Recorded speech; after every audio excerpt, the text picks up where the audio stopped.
नमस्कार मित्रांनो. सोशल मीडियावर लाखो लोकांना हसवणारी आपल्या साध्या आणि मनमोकळ्या रील्समुळे घराघरात पोहोचलेली रोहिणी पाराध्य आज आपल्यासोबत नाहीत. वय फक्त 25 वर्ष. आयुष्याची स्वप्न नुकतीच आकार घेत होती. व्यवसाय वाढत होता, प्रसिद्धी मिळत होती. पण अचानक एक अशी बातमी समोर आली की संपूर्ण महाराष्ट्र हादरून गेला. अखेर रोहिणी पारध्य कोण?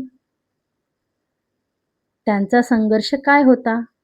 प्रेमविवाह करून संसार उभारलेल्या या जोडप्याच्या आयुष्यात नेमकं काय घडलं? आणि सर्वात महत्त्वाचं म्हणजे नेहमी हसतमुख दिसणाऱ्या रोहिणी यांनी इतकं टोकाचं पाऊल का उचललं? आजच्या या व्हिडिओमध्ये आपण रोहिणी पाराध्य यांचे संपूर्ण प्रवासाबद्दल जाणून घेणार आहोत. सर्वात आधी पाहूया, रोहिणी पाराध्य कोण होत्या? रोहिणीचं हे दुसरं लग्न होतं. त्यांच्या पहिल्या विवाहातून त्यांना 2 अपत्ये होती. एक 3 वर्षाचा मुलगा आणि एक 6 महिन्याची मुलगी. काही कारणामुळे त्या माहेरी राहू लागल्या होत्या. घटस्फोटानंतर मुलं वडिलाकडे होती. रोहिणीच्या आईची परिस्थिती खूप हलाखीची होती. माहेरी असताना त्यांची ओळख एका लोकल पत्रकाराशी झाली. ही ओळख हळूहळू प्रेमात बदलली आणि त्यानंतर त्यांनी निलेश पाराध्य यांच्यासोबत विवाह केला. लग्नानंतर सुरुवातीला परिस्थिती खूप कठीण होती, पण त्यांनी हार मानली नाही. दोघे पुण्यात गेले आणि तिथून त्यांनी छोट्या व्यवसायाची सुरुवात केली. हळूहळू लोकांचा प्रतिसाद मिळू लागला. यानंतर ते आपल्या गावी मंगळवेढा तालुक्यातील ब्रह्मपुरी येथे परतले आणि हॉटेल ग्रामपंचायत सुरू केलं. या हॉटेलला अल्पावधीतच मोठा प्रतिसाद मिळाला. त्यांच्या साध्या, विनोदी आणि वास्तव जीवनावर आधारित रील्स लोकांच्या मनाला भिडल्या. कुठलाही दिखावा नाही, महागडी उपकरणं नाहीत, फक्त खऱ्या आयुष्याचे क्षण. यामुळे त्यांना हजारो नव्हे तर लाखो लोकांचे प्रेम मिळाले. रोहिणी आणि निलेश यांची प्रेमकथा देखील संघर्षाने भरलेली होती. त्यांनी आंतरजातीय विवाह केला होता. अनेक अडचणींना सामोरं जावं लागलं, पण त्यांनी एकत्र राहून आयुष्य उभं केलं. सोशल मीडियावर त्यांची लोकप्रियता वाढत गेली आणि त्याचसोबत व्यवसायही वाढू लागला. नवीन शाखा सुरू करण्याचाही विचार सुरू होता. पण मित्रांनो, बाहेरून दिसणारं सुख आणि आतली परिस्थिती नेहमी सारखीच असते असं नाही. 27 मे 2026 रोजी दुपारी एक धक्कादायक घटना घडली. ब्रह्मपुरी येथील त्यांच्या हॉटेलच्या स्वयंपाकघरात रोहिणी पाराध्य यांनी गळफास घेतल्याची माहिती समोर आली.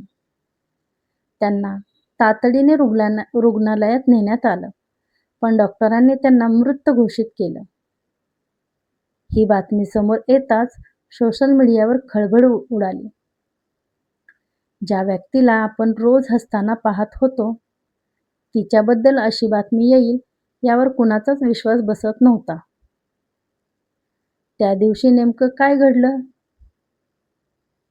मिळालेल्या माहितीनुसार त्या दिवशी सकाळी नवरा-बायकोमध्ये काही वाद झाले होते. त्यानंतर निलेश बाहेर गेले आणि त्याच दरम्यान रोहिणीने हे टोकाचं पाऊल उचललं. मात्र यामागचं खरं कारण अद्याप स्पष्ट झालेलं नाही. काही ठिकाणी व्यवसायाचा ताण, मानसिक दबाव किंवा वैयक्तिक कारणांचा अंदाज व्यक्त केला जात आहे. पण याला अधिकृत दुजोरा मिळालेला नाही. पोलीस तपास सुरू आहे. म्हणून कोणत्याही अफवावर विश्वास ठेवण्यापेक्षा अधिकृत माहितीची वाट पाहणं खूप गरजेचं आहे. या घटनेमुळे एक मोठा प्रश्न पुन्हा समोर येतो. सोशल मीडियावर दिसणारं आयुष्य खरंच तितकं आनंदी असतं का? आपण काही सेकंदाचे व्हिडिओ पाहतो, त्यात हसू असतं, आनंद असतो, पण त्यामागचं दुःख, ताण, संघर्ष हे आपल्याला दिसत नाही. रोहिणीच्या निधनानंतर हजारो चाहत्यांनी त्यांना श्रद्धांजली वाहिली. त्यांच्या जुन्या रील्स पुन्हा व्हायरल झाल्या. लोकांच्या प्रतिक्रिया पाहिल्या तर एक गोष्ट स्पष्ट होते.